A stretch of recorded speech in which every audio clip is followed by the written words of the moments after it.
धन्यवाद। धन्यवाद। श्री हनुमान बेनीवाल जी। अध्यक्ष महोदय, राष्ट्रपति के अभिभाषण पर चर्चा का आपने मुझे समय दिया, उसके लिए आपका धन्यवाद ज्ञापित करूंगा।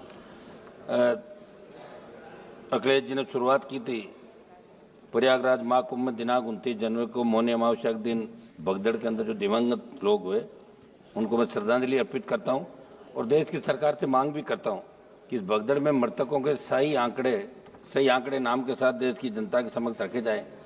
कुंभ हमारी सनातन संस्कृति और आस्था का संगम है। सदियों से इस देश में महाकुंभ का आयोजन भी होता जा रहा है, लेकिन सरकार अपनी नाकामी छुपाने के मृतकों के सही आंकड़े नहीं दे रही है।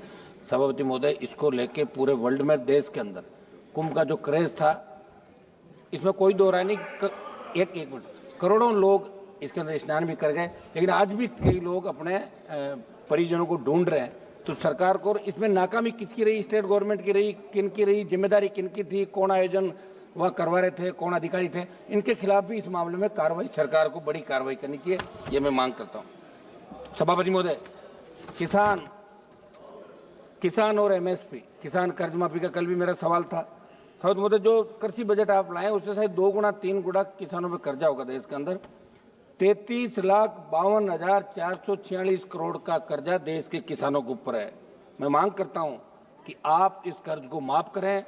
आप हर चीज जब कह रहे हैं, और इसमें कोई दो राय नहीं कि जवान और किसान ने आपको लगातार 2 बार सत्ता के शिखर पर बिठाया, और पूर्ववर्ती सरकार ने भी कोई बहुत बड़ा किसानों के लिए नहीं किया, लेकिन आज आप करो। आप ये क्यों करोगे, उन्होंने नहीं किया, 60 साल नहीं हुआ, 70 साल नहीं हुआ, आज तो आप लोग हो। तो किसान कर्ज माफी की मैं मांग दोहरा रहा हूं कि पूरे देश के अंदर राजस्थान सहित आप किसान का कर्जा माफ करें। एमएसपी खरीद पे जो गारंटी कानून की आपने बात करी थी, तीनों कृषि बिल 700 किसानों की शहादत के बाद आपने लिए, तो मैं मांग करता हूं कि तमाम ये राइडर जो 25 क्विंटल का आप रखते हैं, 25 क्विंटल हम खरीदेंगे, बाद में नहीं हटाएंगे। इस राइडर को हटाते, बाद में नहीं कि राइडर को हटाते हुए तमाम खरीद आप करें, ये मैं आपसे मांग करता हूं। किसानों की आर्थिक स्थिति सुधरेगी, बूस्टर डोज मिलेगा। एक बार संपूर्ण कर्जा माफ करें, जिस तरह चौधरी देवीलाल ने 90 के अंदर 10,000 का मूल कर्जा जो ब्याज से चाहे 1,80,000 2 लाख, तब आप लोग भी इसी चाहते हैं तो माफ किया था, ये मैं मांग करता हूं। सभापति महोदय, अग्निवीर जो लेके आए, निश्चित रूप से देश के अंदर हमारे जवानों के अंदर जज्बा था। बहुत रैलियां, मेरा घर स्टेडियम के सामने नागौर के अंदर बच्चे दौड़ने के लिए आते थे, शेखावाटी के अंदर, हरियाणा, यूपी, पंजाब, लेकिन अग्निवीर आने के बाद जो सेना के अंदर क्रेज था जाने का, वो खत्म हो गया। मंत्री जी, आप मेरी तरफ देख रहे हैं, इसके अंदर आप करें कि हमारे बच्चे सेना के अंदर जाएं। और इन्होंने, रक्षा मंत्री जी ने एक बयान दिया कि अग्निवीर को लेके जाने की इच्छुक युवाओं, सेना के सम्मान को हम लोग बहुत रख रहे हैं, और लिखा कि अग्निवीरों को कार्यमुक्त होने के बाद कौशल प्रमाण पत्र दिया जाएगा। तो कौशल प्रमाण पत्र के लिए सेना के अंदर थोड़ी जाते हैं। हमारी जो सेना है, वर्ल्ड की सबसे नंबर 1 सेना, थल सेना, हमारी एयरफोर्स, हमारी नेवी। तो मैं मांग करूंगा कि अग्निवीर की योजना को समाप्त करके पूर्व की भांति सेना भर्ती रैलियां चालू की जाए। और हमारी आई रेजिमेंट का मामला, हमारे अलवर से मंत्री जी आते हैं, गुजर रेजिमेंट का मामला, तमाम रेजिमेंट जो पहले यहाँ देश के अंदर थी, उन रेजिमेंटों की पुनर्स्थापना करें, नई रेजिमेंट बनाए। जो लड़ाके देश के अंदर, जो मार्शल जातियां हैं, वो चाहती कि हमारी रेजिमेंट भी सीमाओं पर लड़े, तो उन रेजिमेंटों की स्थापना भी आपको करनी चाहिए, ये मैं मांग करता हूं। सभापति महोदय, हमारे राजस्थान के अंदर पेपर लीक के मामले बहुत हुए पूर्ववर्ती सरकार के समय, और अब भी एक आध पेपर लीक की घटनाएं हुई। एसआई भर्ती, जिसके अंदर आरपीएससी के एक सदस्य को पकड़ा और 50 ट्रेनी एसआई जेल के अंदर, उनमें कुछ की जमानत हो गई। मैं आपको याद दिलाना चाहता हूं, जब सड़कों पर आप लड़ रहे थे, हम भी लड़ रहे थे, आपने कहा था कि तमाम जो पेपर लीक हुआ राजस्थान के अंदर, जिसमें ईओ भर्ती, आरओ भर्ती, सीएचओ भर्ती, लाइब्रेरियन भर्ती, वरिष्ठ अध्यापक, व्याख्याता सहित कई भर्तियों के पेपर आउट, और आरपीएससी का अध्यक्ष को भी गिरफ्तार किया गया था। हाल ही में 2 आरपीएससी से तो गिरफ्तार किया, मगर आपकी सरकार पर्दे के पीछे बैठे मगरमच्छों को नहीं पकड़ पा रही है। एसओजी जा तो रही है, लेकिन उन लोगों को नहीं पकड़ पा रही है जिन्होंने पेपर लीक की घटनाओं को अंजाम दिया, और इसलिए नहीं पकड़ पा रही है कि भी उपचुनाव के अंदर आपने उनको बुला के कहा कि हम आपको पकड़ रहे हैं। उन्होंने कहा पकड़ो मत, हम हमारी पार्टी की जमानत जब्त करा लेंगे, ये लो टिकट आपके हिसाब से, और 5 जगह जमानत जब्त करा ली कांग्रेस पार्टी ने। तो मैं मांग करूंगा कि आप इस एसआई भर्ती को रद्द करें, कोर्ट का बहाना नहीं बनाए। आपके नेताओं की डिमांड थी, स्वयं मुख्यमंत्री सड़कों पर कह रहे थे कि हमारी सरकार में तो हम ऐसा ही भर्ती रद्द करेंगे, तमाम उन भर्तियों को जिनके लोगों को पकड़ा रद्द करके एक नया संदेश राजस्थान और देश के अंदर दें। सर्वसम्मति सीबीआई के मामले को राजस्थान के हमारे बहुत चर्चित मनोहर राजपुरोहित अपहरण की जांच हाईकोर्ट के निर्देश के बाद सीबीआई ने अभी तक शुरू नहीं की। लंबे संघर्ष के बाद लवली कंडारा एनकाउंटर की जांच तो शुरू हो गई, सीबीआई ने कर दी, लेकिन बाड़मेर जिले के कमलेश प्रजापति फर्जी एनकाउंटर की जांच के अंदर कुछ नेताओं के नाम आ रहे हैं, वो जांच सीबीआई ने अभी चालू नहीं की। हम चाहते कि इसमें क्या कार्रवाई सदन को मालूम पड़ना चाहिए।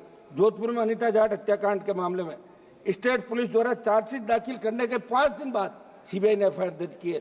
मैं बात इसलिए कह रहा हूं कि सीबीआई पर लोगों का भरोसा है, इसलिए सीबीआई राजस्थान से जुड़े तमाम मामले जो दिल्ली में पेंडिंग है, हमारे 4 मंत्री राजस्थान चाहते हैं, स्वयं लोकसभा अध्यक्ष भी राजस्थान चाहते हैं, मैं उनको भी कहना चाहूंगा कि सीबीआई के मामले के अंदर त्वरित अनुसंधान होकर दोषियों के खिलाफ कार्रवाई करें तो कड़ा संदेश अपराधियों के अंदर जाएगा।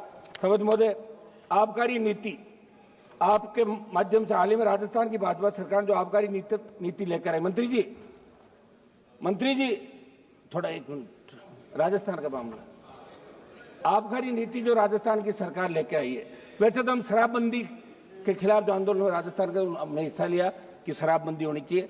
शराबबंदी आप बार बार कह रहे हो कोई आर्थिक स्थिति ठीक नहीं है, बड़ा रेवेन्यू मिलता है, बंद नहीं कर रहे हो, तो आप इतना तो कर सकते हैं कि जो आबकारी नीति आप ला रहे हैं उसके अनुसार अलग अलग दुकानों के स्थान पर समूह को ठेके दिए जाएंगे। वही रेड पार्टियां पुरानी बांधी, वही शराब माफिया पनपेगा राजस्थान के अंदर, मुश्किल से मुक्त हुआ है राजस्थान। इसलिए मैं मांग करता हूं इस आबकारी नीति को समाप्त करके एक्स आर्मी जो रिजर्वेशन दुकानों के अंदर रखा, हजारों लोगों को रोजगार मिलेगा, उनका रोजगार छीन के कुछ समूहों को ठेके आप नहीं दे। आबकारी नीति के अंदर बड़ा खेल हुआ है, तो समझ में आपके माध्यम से सरकार से मांग करूंगा कि भारतीय जनता पार्टी की सरकार इन नई आबकारी नीति को लागू नहीं करे और पूर्व की भांति जो दुकानें चल रही है उस हिसाब से राजस्थान के अंदर दुकान आवंटित करें और दूसरे जो हमारा एक्स आर्मी दूसरा कोटा है ताकि उनको रोजगार मिल सके।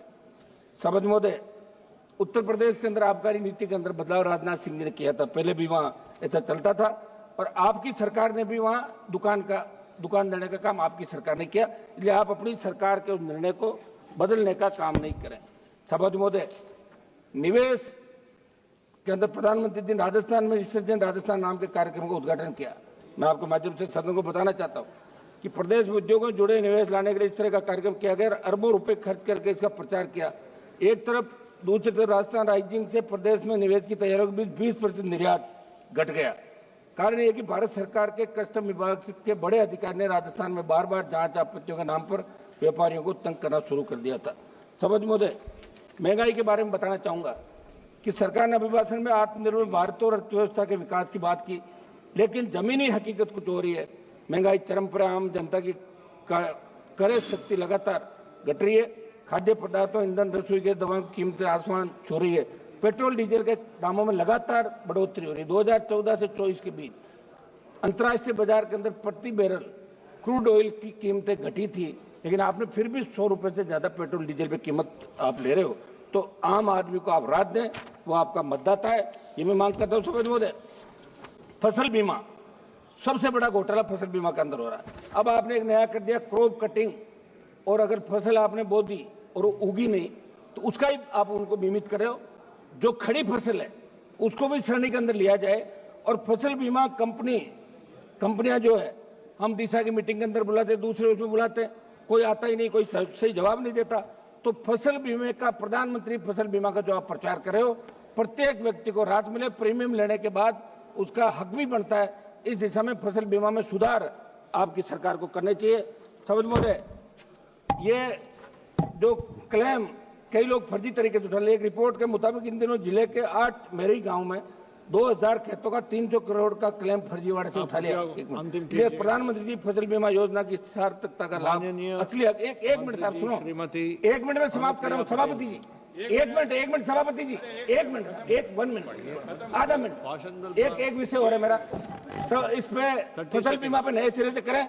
एक विषय हमारा लोड से मंत्री जी आ रहे हैं सर, मुख्यमंत्री जी को 1 मिनट साहब, सभापति जी आधा मिनट साहब, आधा मिनट सर, हम रात को 12 बजे तक कोरम पूरा करते हैं, ऐसे क्या कर रहे हो? आधा मिनट दे साहब। सभापति जी, अभी हमारे राजस्थान पुलिस के सहायक उप निरीक्षक स्वर्गीय सुरेंद्र कुमार चौधरी ने 11 दिसंबर 2024 को राजस्थान के मुख्यमंत्री महोदय के काफिले की सुरक्षा करते हुए एक गाड़ी तेज आ रही थी प्राणों की आहुति दे दी। और अलवर से हमारे मंत्री जी आ रहे हैं, इनसे भी मिले, उपराष्ट्रपति से मिले, मुख्यमंत्री जी उनके घर पे भी गए। शहीद का दर्जा देना, उनके परिवार को आर्थिक परिलाभ देना, और नायब तहसीलदार की नौकरी तो मांग रहा है, कौन सा आप कलेक्टर बना रहे हो? पहले भी आपने बनाई राजस्थान के अंदर। ये किसान का बेटा है, सादत दी है, और पूरे देश में संदेश। एक मिनट समाप्त तो करना है, समाप्त तो करूँ नहीं, समाप्त 30 सेकंड समाप्त दे दिया हम आपको। लोग तो 15-15 20 मिनट भाषण झाड़ गए। नहीं, हम समाप्त नहीं, समय से समाप्त कर रहा हूँ, समाप्त तो करने दें मैडम। आप सभापति जी, समाप्त करने दें, इस तरह मत करें साहब। आप समाप्त। Yes madam, please carry. सभापति महोदय,